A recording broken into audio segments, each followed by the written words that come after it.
everybody, and welcome to this Anti-Summer School with Auntie calculator tutorial. Scientific calculator. Yes, scientific calculator. That means it's extra complicated. So as you know, a normal calculator basically only has these keys down here, an on button, and then an off button. But this one has all these other keys right here. So Auntie, who's filming right now, is going to be telling us basically how this calculator works.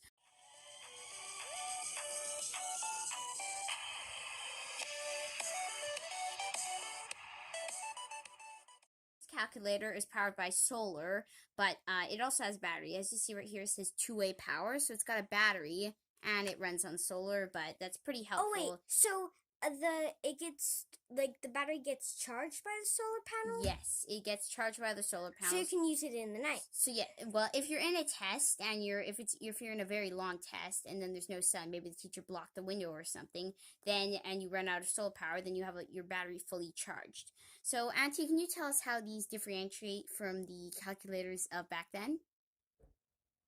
So for one, if we turn on the calculator, press on. Yep. The flashing area we didn't used to have on my version of the calculator. So no cursor, kind of like on a keyboard, not have cursors. Pretty much. The other feature that they didn't have is when you're typing in the fraction. If you show us how to type in a fraction. So if you hit here, you're just gonna hit 8. Yeah, those two boxes. We're not there. It didn't show fractions that way. So it was showing it like with like a dash in between it? It even looks a little bit more strange than that. So, Auntie, can you tell us the basic functions of a calculator, basically? Okay. All right, Kay. So can you show us now 2 plus 6? Oh, times. Okay, just delete. Press the delete button. Nice feature. Plus 6 equals... And it gives you the answer there. So yeah, the basic functions of this are all the keys down here. AC, delete, 9, 8, all the numbers here. Then you have the decimal point. This button is pi.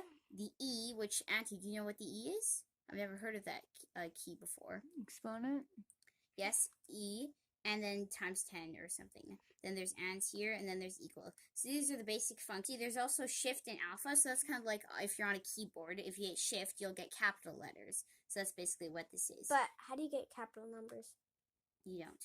So here, Auntie, what are the functions that we're going to need in, that I'm going to need in grade 7? What are the basic? Because I know a lot of these keys might be useless, but what are the keys that you think are going to be needed? Well, definitely plus. No, like some of the features over here. The gray keys are the ones that I have no idea what they mean.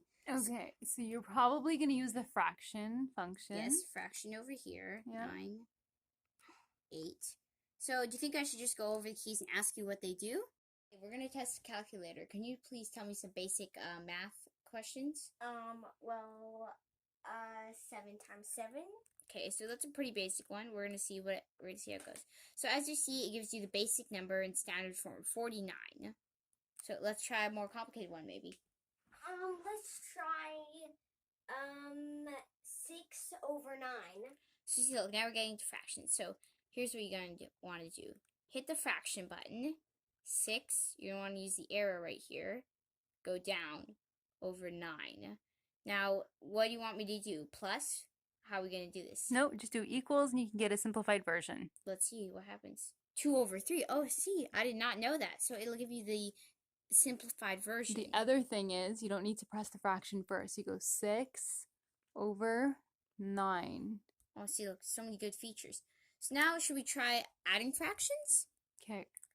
Okay, 9 over, we'll do something like 71. Okay, do you want to give us now a fraction that we can add? 2 over 8 plus 8 over 16. Okay, plus 8 over... Oh, we made a mistake. Let's back up here. 16. Whoa, okay. Let's see, look what happened. Okay. So this is an important thing. Let's see what happens. So we're going to have to go like this. So there we 2 go. over 8. So as you see, you got to be careful with this calculator. 8 over... What is going on? Okay, we're going to do 2 over 8 plus 8 over... See, so you got to be very careful with this calculator. So that gives us 3 over 4 as a simplified fraction. So it's always going to give you the simplest answer, I'm assuming. The other thing you can do is change this to decimal. So SD, what does the SD stand for? Does it stand for anything? Nothing to decimal? So as you see, it gives us 0.75, which And is if you want to switch it back, SD again. So that's a very useful key, because sometimes if you want it in a decimal, but it gives you it in a fraction, then it's a pretty simple key. I think by default, it's always going to give you the answer in a fraction. So that's just a side note. So any other functions that we want to test on this calculator before? okay, do you want to give us another? Let's do 1 over 263. Big number. Let's see, 1 over 263. And then we're going to make sure that we do it plus or times. Just equals. Equals. 1 over 2, and then try to find that as a decimal.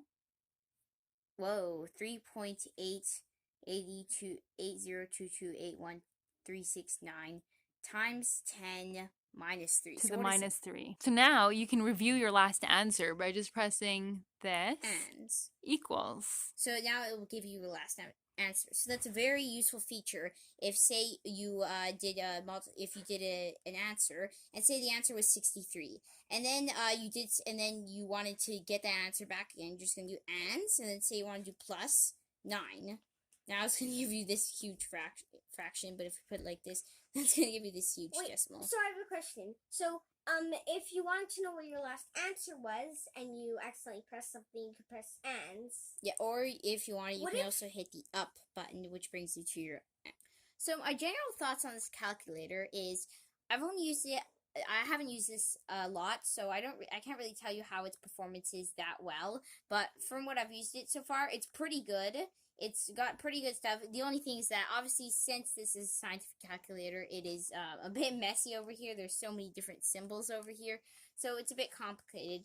Auntie, what do you think about this calculator? I think it's a good calculator that will get you through high school.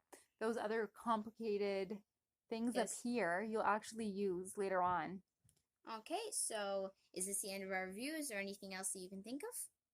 Nope, that's it. Okay, I hope you enjoyed this video, and if you have any other things that we didn't know about this calculator, or stuff that we didn't know how they work, tell us in the comments below. Hope you enjoyed this video, and bye.